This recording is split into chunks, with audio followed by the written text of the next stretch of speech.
এটার নাম কি? রুটিটার নাম কি? কি রুমাল? রুমাল রুটি।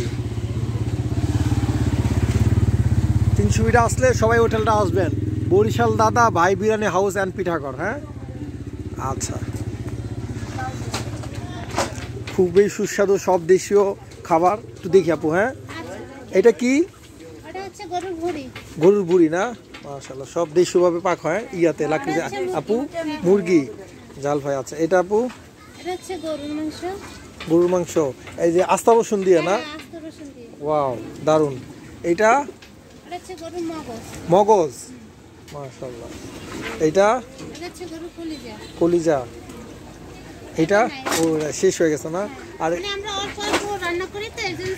ছোট ছোট এগুলো। আর এর ভিতরে সবচেয়ে সুস্বাদু যেটা লার্কির পাকে লাইভ হচ্ছে গিয়ে হাঁসের, দেশি হাঁসের মাংস। ওয়াও, এটা হইতে আর কতক্ষণ সময় লাগবে? দারুণ ফ্লেভার বের হচ্ছে। হ্যাঁ ঠিক আছে। এটা কি আপু? এটা হাঁসের মাংস, দেশি হাঁস। আচ্ছা আচ্ছা, আমাদের ওইটা দিয়ে না যেটা একদম হচ্ছে। ঠিক আছে, ওকে। দাদা ভাই কি আপনি? উনি কে? মামা। আচ্ছা আচ্ছা, বরিশালের দাদা ভাই। ঠিক আছে। আপনি হোটেলের কি হন? হোটেলের ভাই ম্যানেজার। মাশাআল্লাহ, ঠিক আছে।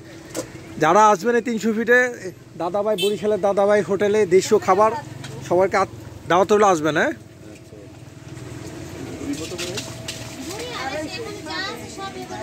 মানে কম রেটে চিপের মধ্যে সবকিছু একদম ভালো দেশি খাবার। কিছু দেখলাম সবকিছু।